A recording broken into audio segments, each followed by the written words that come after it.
since the strokes and the brain injuries.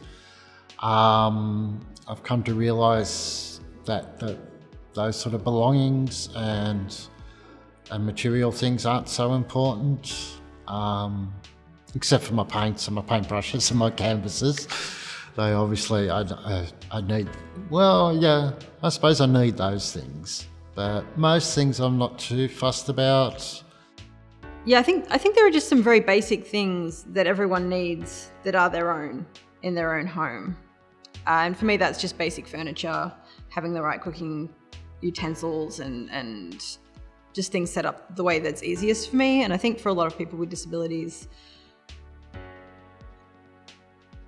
there are a lot of gadgets and things that can help people in their own home. Like if you're someone who spends a lot of time in bed, it can help to have a setup around your bed where you can get food, you can get to your computer, you can get to like work materials, maybe if you have to work from bed. Like there's a lot of like little things that can help if you've got your space set up the way that you want it and your things set up where you can access them.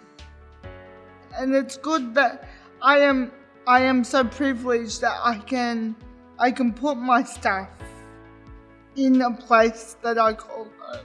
I perhaps don't have as much attachment to those things as some. For instance, right now, if you said, Kath, at home, where are your family photos? I'd have to go, but if you said, where's your passport? I know where that is. Where's your wallet? I know where that is.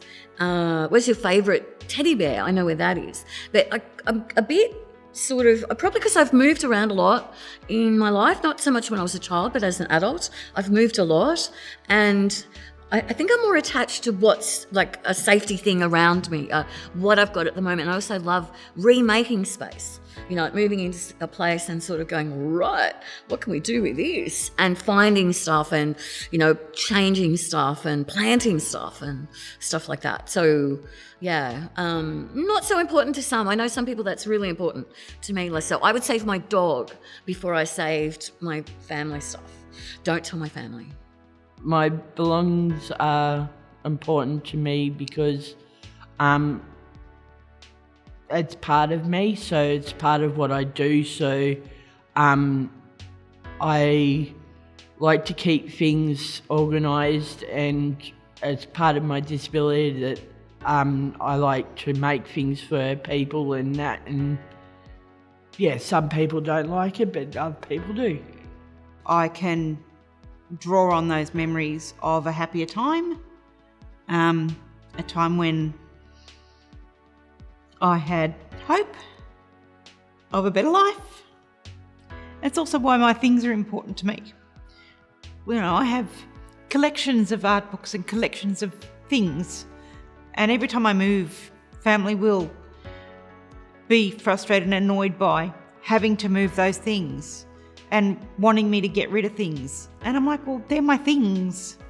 I don't have all the, the nice and the pretty and the potential of the other things. And that's why my things are so important to me. There's lots of memory attached to personal belongings. Plus, I guess with personal belongings, they're your things that you use that, like everybody else does, they make their life comfortable.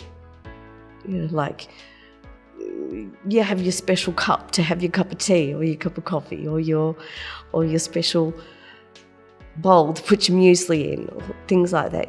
Things that are significant, and it just gives you a sense of home. The books that you like to read and the bed that you sleep in. It's just where you relax and be comfortable, and it's nice to have those things. I'm sure everybody really wants that deep down, that they just want a place where they can be and relax with their things around them. I mean, I'm not a very extravagant living person.